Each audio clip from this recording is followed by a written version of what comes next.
जी अस्सलाम वालेकुम। Fast year biology से न्यूक्लिक एसिड आज का जो हमारा टॉपिक है बहुत ही आसान और सिंपल सा टॉपिक है। अब न्यूक्लिक एसिड्स की बात करें तो वो डीएनए और आरएनए हैं। अब ये जो न्यूक्लिक एसिड हैं वो पॉलीमर्स होते हैं न्यूक्लियोटाइड्स के, मतलब कि न्यूक्लियोटाइड्स आपस में मिलती हैं तो वो किस चीज़ को बनाते हैं, न्यूक्लिक एसिड को बनाते हैं।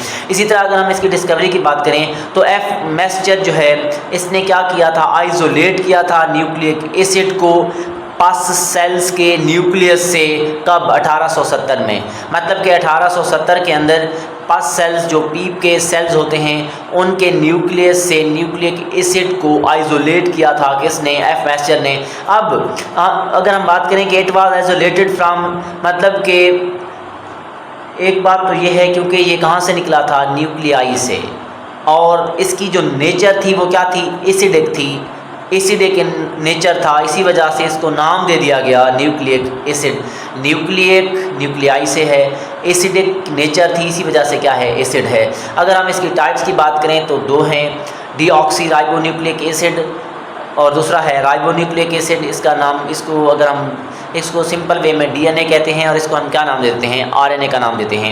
इसी तरह अगर हम बात करें कि ये जो डीएनए है ये मौजूद होता है क्रोमोसोम्स के अंदर, और वो क्रोमोसोम्स जो है वो कहाँ पे होते हैं, न्यूक्लियस के अंदर, और न्यूक्लियस जो है वो कहाँ है, सेल के अंदर। इसी तरह अगर हम आरएनए की बात करें, आरएनए जो है वो मौजूद होता है न्यूक्लियोलस के अंदर, और न्यूक्लियोलस के अंदर जो राइबोसोम है, राइबोसोम जो साइटोसोल के अंदर होते हैं। मतलब कि जो आरएनए है वो न्यूक्लियोलस के अंदर मौजूद होता है, राइबोसोम्स के पास मौजूद होता है, और साइटोसोल के अंदर भी मौजूद होता है, ऑफ साइटोप्लाज्म के। इसी तरह अगर हम बात करें, it is also present in mitochondria. ये जो डीएनए है माइटोकॉन्ड्रिया के पास भी मौजूद है, क्लोरोप्लास्ट के पास भी मौजूद है, इन स्मॉल अमाउंट, थोड़ी सी मिकदार के अंदर।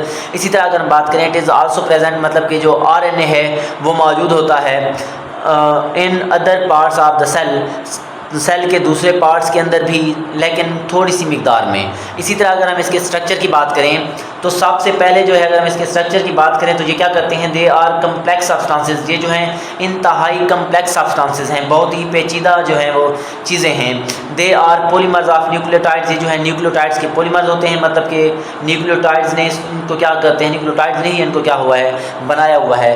तो इसके अलावा अगर हम बात करें, they are composed of deoxyribonucleotide, मतलब कि ये डीऑक्सीराइबोन्यूक्लियोटाइड के न्यूक्लियोटाइड से मिलकर बनते हैं। एंड आरएनए, मतलब कि डीएनए जो है वो इस चीज़ से मिलकर बनता है, और जो आरएनए है वो राइबोन्यूक्लियोटाइड से मिलकर बनता है।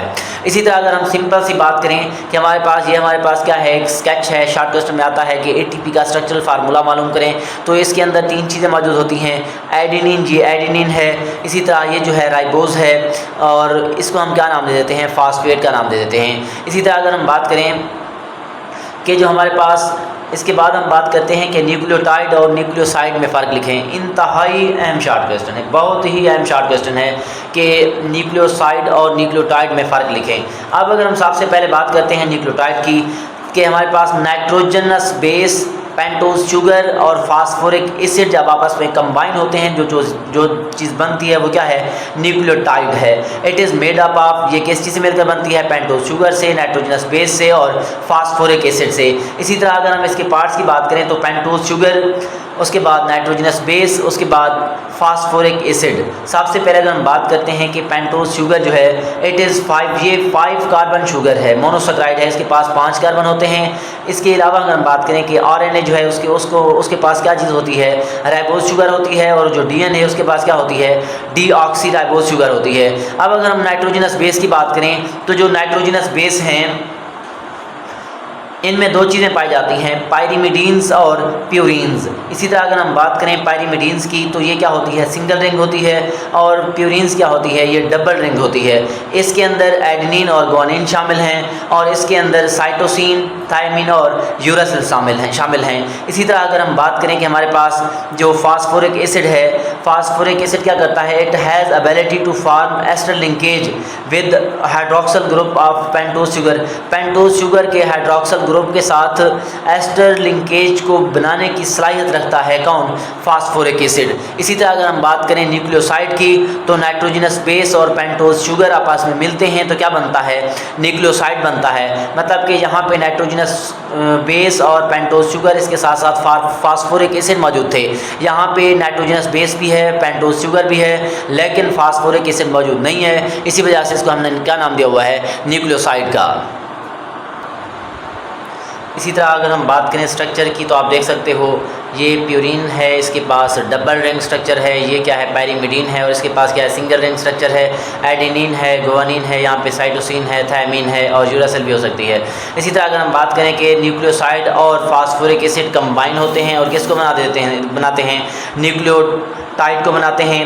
अब न्यूक्लियोटाइड की बात करें तो एटीपी जो है एक इम्पॉर्टेंट न्यूक्लियोटाइड है। ये सेल को एनर्जी प्रोवाइड करने के लिए क्या होता है, इस्तेमाल होता है। इसके बाद अगर हम बात करें कि जो नाइट्रोजनस बेस है वो अटैच होता है कार्बन नंबर 1 पर। जो नाइट्रोजनस बेस है वो कार्बन नंबर 1 पर क्या है, अटैच होता है। इसी तरह अगर हम बात करें कि जो फास्फोरिक एसिड है वो अटैच होता है कहाँ पर, कार्बन नंबर 3 पर। मतलब कि जो नाइट्रोजनस बेस है वो कार्बन नंबर 1 पर अटैच है। इसी तरह अगर हम बात करें कि जो फास्फोरिक एसिड है वो कार्बन नंबर 3 पर जो है वो क्या होता है, अटैच होता है। ये भी मारूजियाँ हैं, ये भी मारूजियाँ हैं, ये भी मारूजियाँ हैं।